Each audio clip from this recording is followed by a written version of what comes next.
James David Frimston. Were you flicking through your pages like that for, mate? I've been doing a bit of artwork recently. You keep calling me artistic, so I'm trying to put my money where my mouth is. That's what I've been calling you. Right, so I'm actually bringing to you a little challenge from the book. For those who don't know, we've got a book out, Sales is Therapy, available. When people say available everywhere, it's not available everywhere. It's available on Amazon. What do people mean when they say Barnes and Noble? I think it means that a barn, even though it's like a bit rough and ready, it can also be quite noble. True say, actually. Anyway. True say.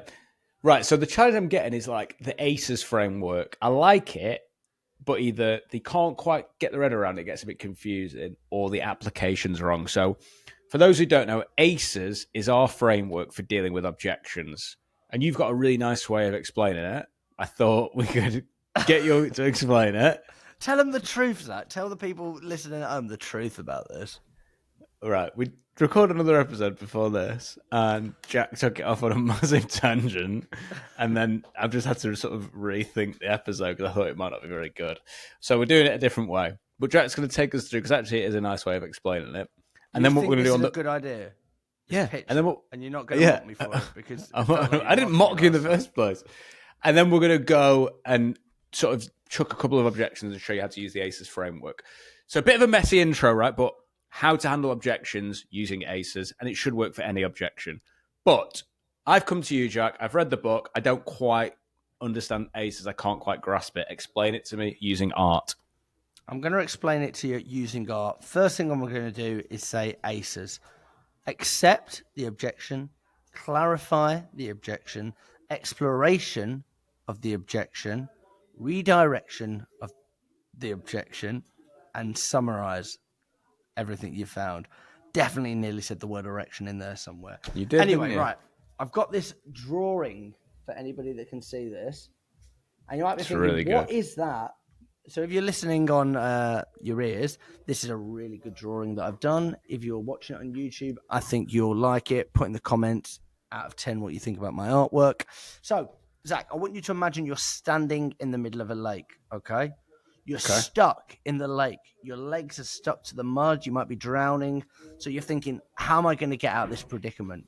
But wait, what's that? Something's coming down the rapids, rubber dinghy rapids, bro. What's the first thing you're going to do? Try and grab it for safety. You're going to grab it. You're going to grab it. You're going to accept it. You're going to accept that objection. So you're going to get it and go, yeah, that makes sense. Yeah, that's completely fair. Yeah, completely. I understand. And we're going to ask some permission. We love permission in our framework. So can I ask you another question? Then we're going to clarify. So we're moving into the C. Your job is to work out what kind of objection is it? Is it an objection? Is it a knee-jerk? What are they actually saying? When they say it's too expensive, what does that mean? Expensive compared to what? When they say they don't have budget, what do they mean? So we're going to clarify what they actually mean.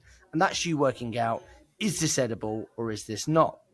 Then it's exploration time. So now you're going to look into this rubber dinghy and say, can this help me?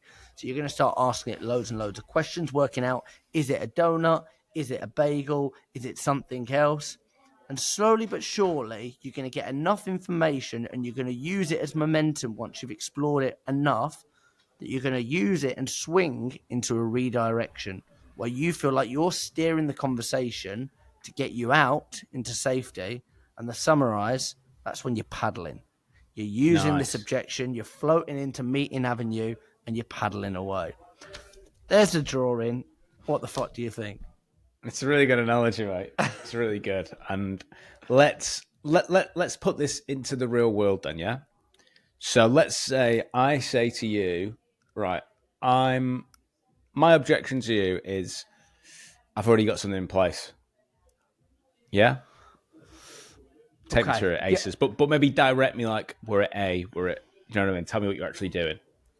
Okay, yeah, absolutely, Zach. I mean, a man of your stature, a man of your company, I thought you might have something in place. I guess when you say you've got something in place, what do you mean exactly? That is accept and clarify. Just pause there.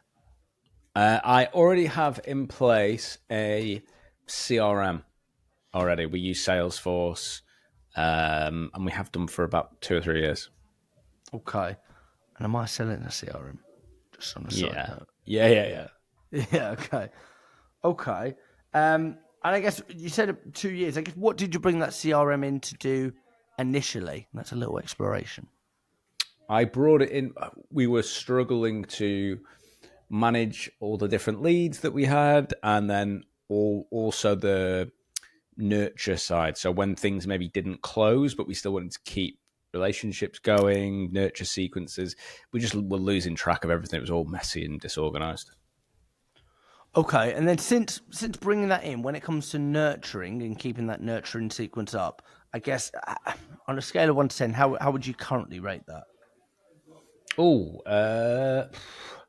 Depends really. There's 6 or a 7, something like that. Interesting. How come you didn't say a higher number, Zach? I just think there's a few things that we could be doing better, and CRM's one of those things. It's only as good as its users. Okay, you said a few things. Pad that out. Give me an example on that. Well, we're not seeing any clear. Here's how to follow up. The usability of Salesforce when it comes to all the other reps. There's some people who can really use it. They've been using it for years and years at different companies.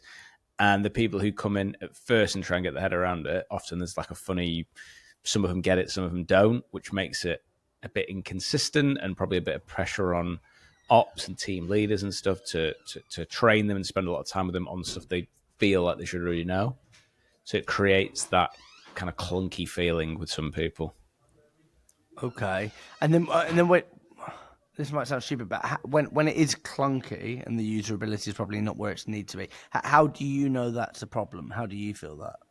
Good. Okay, so we'll pause there. So that's a really good, nice. We've gone from, just to play that back, I've already got something in place, except then we went to clarity. So we went for what have you got in place exactly? And people might think, well, that's overkill if you're selling a SIP. Well, not necessarily, because sometimes things can be really broad. I can hear something totally different than what you've said. I've already got something in place that deals with those problems. Okay, what have you got in place? Well, I've got a CRM. And then you could be thinking, well, we do a bit more than that? Anyway, then Jack went into what problem did you bring it in place? So past tense. Then he went future tense of rate it, like how well do you think it's done that job? And then went into what's missing. And in what's missing came the problem. And then before you know it, bang, we're back to qualifying. It's quite a nice, neat, tidy process. And actually, Jack, well done. Well, that's quick, that's tidy. We love each other. We've got things to do, people to see, and places to be. I'll leave you with that one for the week, Mr. Thompson. No, I'll leave you with it as well. Thank you. And while I'm looking after it, respect yourself. No shoes in the house. Take care.